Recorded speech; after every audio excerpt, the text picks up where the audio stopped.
नमस्कार। आज हम पढ़ेंगे कोणों के प्रकार के बारे में। कोण का पहला प्रकार है समकोण यानी कि राइट एंगल। समकोण कुछ इस प्रकार से दिखता है। इसमें जिन दो भुजाओं से समकोण बनाया जा रहा है वह एक दूसरे के परपेंडिकुलर होती हैं, यानी कि इनके बीच का एंगल 90 डिग्री का होता है। एक चकोर और आयतकार की जुड़ी हुई भुजाएं के बीच का कोण 90 डिग्री का होता है, यानी कि समकोण होता है। D या फिर प्रोटेक्टर पर 90 डिग्री का एंगल इस प्रकार से देखा जा सकता है। अगला कोण का प्रकार है त्रिजुकोण यानी कि स्ट्रेट एंगल। जिन दो भुजाओं के बीच में त्रिजुकोण बनाया जाता है, दोनों भुजाएं अंततः एक ही भुजा बन जाती है। यह कोण 180 डिग्री का होता है और D या फिर प्रोटेक्टर पर एक सीधी लाइन के द्वारा दिखाया जाता है। संपूर्ण एंगल यानी कि कंप्लीट एंगल 360 डिग्री का होता है, जिसके अंदर हम एक भुजा के आसपास पूरा चक्कर लगाते हैं और अंततः हमें एक गोलाकार मिलता है। उस गोलाकार को हम 360 डिग्री का एंगल यानी कि संपूर्ण कोण बोलते हैं। अगला कोण का प्रकार है न्यून कोण यानी कि एक्यूट एंगल। यह कोण 90 डिग्री से कम हो, यानी कि न्यून कोण समकोण से कम होता है। जैसे 55 डिग्री 90 डिग्री से कम है तो वह एक प्रकार का न्यून कोण है।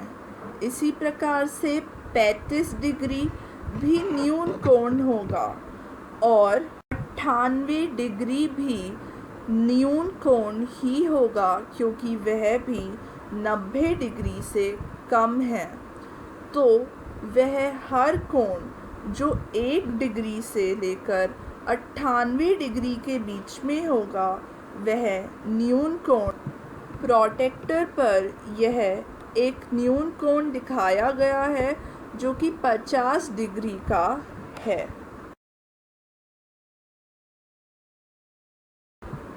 अगला कोण का प्रकार है अधिक कोण यानी कि ऑब्ट्यूस एंगल।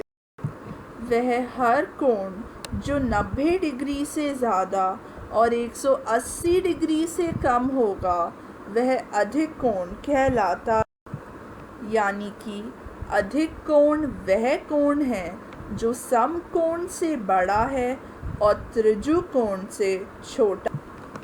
जैसे 120 डिग्री 90 डिग्री से बड़ा है और 180 डिग्री से छोटा है, तो 120 डिग्री अधिक कोण है। 120 डिग्री को कुछ इस प्रकार से प्रोटेक्टर या D पर दिखाया जाता है। अभी तक हमने पढ़ा है समकोण के बारे में, त्रिजुकोण के बारे में, न्यून कोण के बारे में और अधिक कोण के बारे में। अब हम पढ़ेंगे प्रतिवर्ती कोण यानी कि रिफ्लेक्स एंगल के बारे में। यह कोण त्रिजुकोण से बड़ा होता है लेकिन संपूर्ण कोण से छोटा होता है। यानी कि यह कोण 181 और 359 डिग्री के बीच में होता है। यह कुछ इस प्रकार से दिखते जैसे 255 डिग्री 360 डिग्री से छोटा है लेकिन 180 डिग्री से बड़ा है, तो यानी कि 255 डिग्री का कोण संपूर्ण कोण से छोटा है लेकिन त्रिजुकोण से बड़ा है, तो यह एक प्रकार का प्रतिवर्ती कोण है। तो अब हम सब इतने समर्थ हो गए हैं कि हम अलग अलग प्रकार के कोणों को पहचान सकें। उम्मीद है आपको सब कुछ समझ आया होगा।